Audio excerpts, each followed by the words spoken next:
Welcome to Nutshell History. Today, put on your leather jackets. We're gonna be rebels. Rebels with a cause. As Americans, we like to think our country is doing the right thing, that we're good and just and fair, but things naturally get better over time. But do they? Or do we need citizens to step up once in a while? To push maybe a little harder than we're usually comfortable with? Maybe even break the law?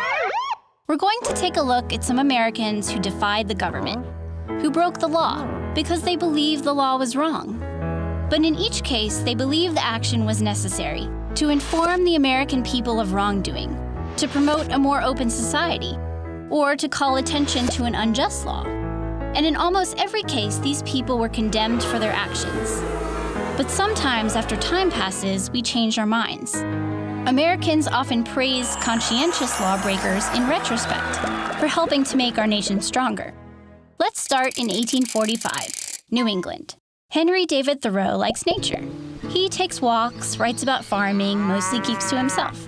His writings make him famous. The U.S. is close to war with Mexico over control of territory in Texas and the Southwest. Thoreau says he isn't about to help pay for a war he thinks is wrong, so he refuses to pay his taxes. Into jail he goes. And while he's there, he writes Civil Disobedience, a profoundly influential essay about why it's important for citizens to resist laws and policies they think are ethically wrong. Thoreau wrote, "It is not desirable to cultivate a respect for the law so much as for the right." Fast forward about 15 years to 1859. John Brown, he of the great beard and fiery eyes, plots an attack on his own nation's army. He plans to raid the federal arsenal in Harper's Ferry, West Virginia, steal all the guns and ammo, and give them to enslaved people in the area. If he can arm enough of them, Brown figures, they can rebel and gain freedom for tens of thousands of others. His plan, even if it works, is going to be violent. Many innocent people are likely to die. Why? Because John Brown believes it's the only way to get rid of the evils of slavery. But Brown's plot fails. At his trial, Brown says, "If it is deemed necessary that I should forfeit my life for the furtherance of the ends of justice, and mingle my blood further with the blood of my children and with the blood of millions in this slave country whose rights are disregarded by wicked, cruel, and unjust enactments, I submit. So let it be done." And it was. He and his co-conspirators were hanged for their crimes. But what about rebels without a Y chromosome? Enter Susan B. Anthony. It's 1872, and women can vote. Ms. Anthony is mad, and she decides to do something about it.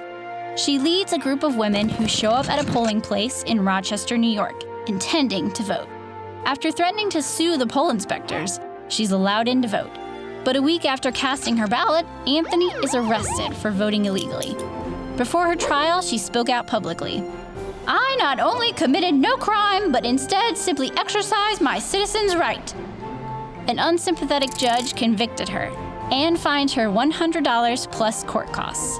But the defiant Anthony declared, "I shall never pay $1 of your unjust penalty." She never did pay. It's 1917. The U.S. enters World War I and passes the Sedition Act to quickly prepare for war. It's now illegal to interfere with military preparations or recruitment. Eugene Debs, an American labor leader, wanted to keep the U.S. out of the war. When he spoke out publicly against the military draft, which eventually brought nearly 3 million young American men into the armed forces, he was arrested for violating the Sedition Act.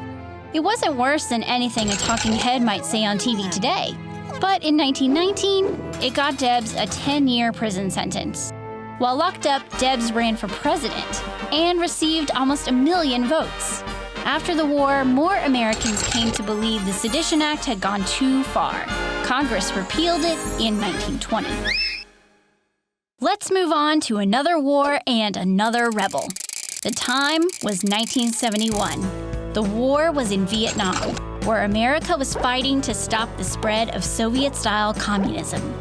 Researcher Daniel Ellsberg leaked several thousands of pages from a top-secret Defense Department study of the war to the New York Times. The disclosure of these documents, known as the Pentagon Papers, was a violation of the Espionage Act and other laws, and Ellsberg knew it. They revealed military actions in Vietnam that contradicted what the American public had been told, including the secret bombing of enemy supply lines within Vietnam's neighbors, Laos and Cambodia. Ellsberg leaked the Pentagon Papers because he believed the American people had a right to know what their government was doing, and that classifying these documents as top secret was ethically wrong.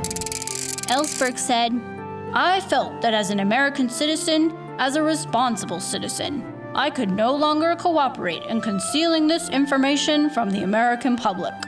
Ellsberg only escaped punishment because the government's attempts to intimidate and discredit him were so outrageous that the charges against him were dismissed. Does this remind anyone of a certain person who is stuck in a Russian airport? Rhymes with Loden. Anyone? You could certainly argue that all these folks would have been better off minding their own business. All of them paid a price for calling attention to what they viewed as serious wrongdoing. Is it okay to break the law for something you believe is unethical?